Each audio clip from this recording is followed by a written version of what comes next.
tell you that I love you 100 times a day. You'll get tired of my voice, that's how much I'm gonna tell you that I'll miss you. I'll miss you if you go.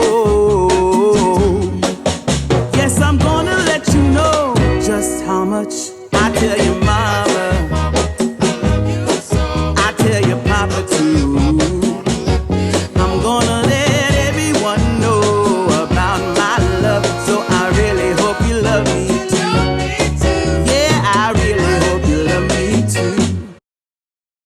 Hello everyone, my name is Irene and today I'm talking about how our art can get influenced by social media. For around 3 to 4 years, I have mainly focused on abstract art in my practice. Due to my life circumstances, I haven't had that much time for my art practice, so often I've only had 10 minutes to spare each day. Tiny abstracts in my sketchbook have been perfect for this.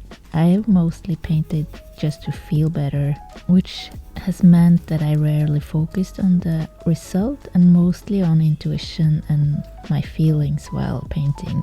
Now that I have a little bit more time to paint, I have felt the urge to learn more. I felt stuck in my art. I felt like I just create the same art over and over again, and I'm not too happy about that. I also don't feel the same joy while painting those abstracts. It might just because I have been feeling a bit down the last couple of months, but I'm not sure. But I have slowly shifted to incorporate more landscape elements into my sketches again, which I used to do all the time. This has been a move from my unconscious mind. I just started doing it basically and I didn't know why. And I have been feeling like painting is more fun again. A couple of days ago I realized that what I crave is deliberate practice, focusing on a specific skill and to practice that skill intentionally. I've done this a lot when learning psychotherapy, skateboarding and surfing, but not so much when painting. When I was in my early 20s I was more intentional because I wanted to be good at portraits and realism, but I quickly felt the perfectionism creeping into my painting, so I ran away from it. First from painting altogether for many years, but also from the more conceptual art. I realized that many of us are of the opinion that all art are a form of representation and all representational art are an abstraction from reality. But to keep things simple, I ran away from realism and perfectionism towards abstract art and freedom. I recently flipped through my sketches and I decided I wanted to go back to basics. I want to focus on value, color, composition, atmospheric perspective in landscapes. My overall goal is to incorporate this into my abstract work because I always seem to come back to abstract painting, but then again you never know. In the beginning I really wanted to become a portrait painter and a landscape painter and all the other types of painters.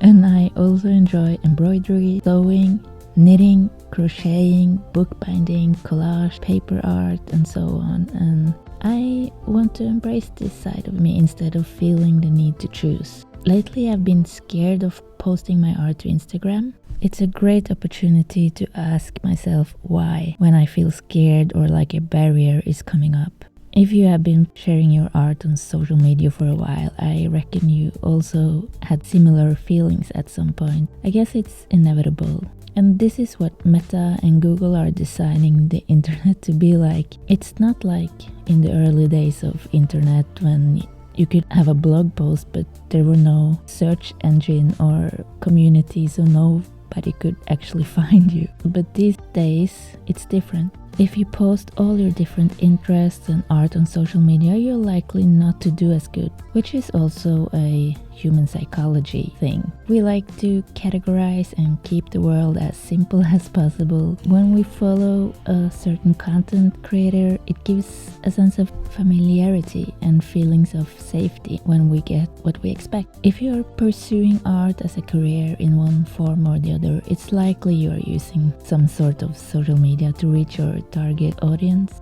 This is important. I think it's also important to recognize when this is more important to you you than creating the art you want to create. And I also think that both of those are valid. It's not good or bad, it's just nice to be aware of the choices that we make. So I had to do a check-in. Do I want Meta and Google to decide what kind of art I make? And how much have my art been influenced by them the last couple of years? I have no idea, but I do know that I just want to create what I want to create. I thought I was pretty aware of this, but when I started to hesitate to post my landscape exploration on my Instagram feed, I needed to check in with myself. And if you struggle with something similar, please let me know in the comments and how you cope with it. I would love to hear from you. My intentions for 2024 is to be a mindful consumer, because I love the community part and the possibility to explore new art on social media, but I